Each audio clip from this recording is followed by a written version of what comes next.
ชีวิตคนเฮาบ่ได้ยืนยาวขนาดนั้นเป็นอย่างต้องไปอมทุกข์เป็นเวลาดนๆบ่ว่าปัญหามันสิถาโถมขนาดใดสุดท้ายแล้วมันก็ต้องผ่านไปเรื่องเล่าให้ก็บ่เคยอยู่กับไผถาวรชีวิตมันก็มีขึ้นๆลงๆเป็นธรรมดาตอนเสพสุขมันก็บ่ได้หมายความว่าจะสุขถาวรตอนมีภัยก็บ่ได้อยู่กับเฮาตลอดไปเช่นกันทุกครั้งที่มีปัญหาอย่าคิดว่าเฮาสู้อยู่คนเดียวคนในโลกกว่า 7,000 ล้านคนและทุกคนก็มีทุกข์แตกต่างกันไปอย่าไปใช้คำเว้าที่มันบั่นทอนกำลังใจตัวเองอย่าไปขยายปัญหาให้มันใหญ่กว่าชีวิตคิดวกวนตอกย้ำมันคือการซ้ำเติมตัวเองเราจะผ่านปัญหาได้จำเป็นต้องให้กำลังใจตัวเองทุกสิ่งเกิดขึ้นแล้วย่อมดีทั้งนั้นอย่างหน่อยก็ได้สดใสกรรมกันไปกระทบแล้วแปลว่าผ่านแล้วทุกอย่างกำลังจะกลายเป็นอดีตอย่าใส่ปัญหาเพื่อแก้ไขปัญหาแต่จงใส่ปัญญาเพื่อหาทางออกหากปัญหาลุมเล่าจนคิดยังบ่ออกให้พักความคิดลบๆไว้ก่อนแล้วพาตัวเองไปอยู่ในที่ที่มันสบายใจไปเฮ็ดในสิ่งที่มันดีไปฟังคนที่เป็นพลังบวกอย่างน้อยๆสิ่งพวกนี้เฮ็ดง่ายๆและมันก็สามารถฮีลใจตัวเองได้ทุกปัญหาในชีวิตมันจะดองในชีวิตเฮาไปนานๆหรือมันจะผ่านไปไว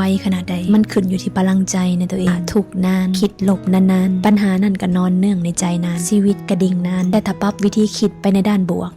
ประคองอารมณ์ไปในด้านดีเมื่อใดที่ใจเฮาถูกปลดล็อกคำตอบที่เฮาตามหามันจะมาเองจื้อไว้ว่าทุกครั้งที่ล่มเฮากำลังถูกสอนให้มีสติหลายขึ้นเฮาทั้งเป็นนักเรียนและก็เป็นครูในคนคนเดียวกันสุดท้ายแล้วทุกอย่างมันก็ต้องผ่านไปฮึบสู่อีกนิด